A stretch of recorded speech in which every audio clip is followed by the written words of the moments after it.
Guys, muli bwanji? Lero pa 19 September mchaka cha 2024 dziko la Malawi ladzuka ndi uthenga wakuti Dan Lufani ali wokonzeka kutulusa nyimbo imene akuchemerera usogoleri wa Lazarus McCarthy Chakwera. Koma funso ndikumati zayamba liti, zayambika nthawi zanji, popeza kuti amalawi ambiri tikumudziwa Dan Lufani amene ndi die hard fan wa chipani cha DPP. Waimba nyimbo zingapo za DPP, wakhala ali wa DPP endi anabwera pa Truth or Drink ya Madness Entertainment. Iye ndikulengeza ndithu kuti ndi die hard fan wa chipani cha DPP. Koma mwina funso ndikumati how come pa nthawi imene kunali convention ya DPP mu chaka cha 2024 Dan Lufani anali okonzeka kuti akaimbe nawo, koma sanapite kukayimba. M'malo mwake anatulusa zithunzi ali mchipatala kumene mapeto ake anafotokoza kuti inali food poisoning. Koma mwina funso ndikumati Dan Lufani zatheka bwanji kuti akatengeke poyeraera ndi chipani cha Malawi Congress Party nkuyamba kukonzekeresa anthu mafani ake nyimbo zochemerera chipani chimene wakhala akususana nacho maganizo, chipani chimene wakhala akuchinyoza, chipani chimene wakhala sakuchionera kukondwa. Wativinisa nyimbo ngati Lozani Zanu, Timu A ndi nyimbo zambiri zochemerera ubwino wa DPP.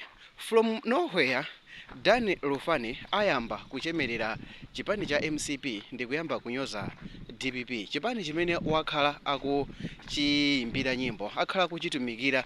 Of course timadziwa kuti kutheka zili ndalama motivated, koma funso ndikumati Dan Lufani yoto wakhala ndithu akunenesa kuti iyeyo ndi membala wa chipani cha DPP. Anakhala akuuza anthu maposti yake akulemba kuti sakuchita regret kuti iyeyo ndi wa DPP.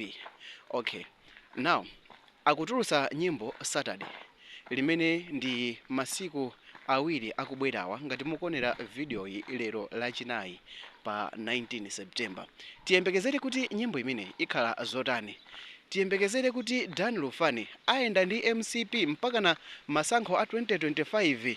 Tiyankhule kuti MCP ikhala yokondwerera ndi kugwira ntchito ndi Dan Lufani. Tiye tikumbukire kuti MCP yo inagwirisapo ntchito, osati kugwirisapo ntchito, koma inakhalapo ikunyadira nyimbo zija za anyamata ja Simon ndi Kendo, aja anyamata anyemba amene anakhala akuimbira nyimbo MCP kwa nthawi yayitali mu nthawi imene ankapanga kampeni.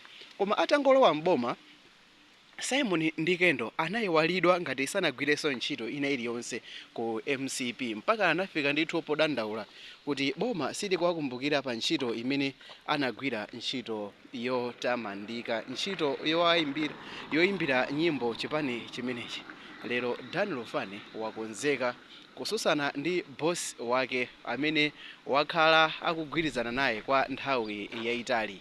Now tione kuti zitha motani. Koma mazulo a siku la lero ndikhala ndikutulusa video kufotokoza mbiri yake ya Dan Lufani ndi chipani chimenechi cha DPP. Makamaka tikhala tikuonekera moyo wa Dan Lufani ku chipani cha DPP, osati moyo wake wa banja kapena music, koma moyo wa Dan Lufani ndi chipani cha DPP. Komanso tione kuti kodi ku MCP kumeneko zipindula kanthu.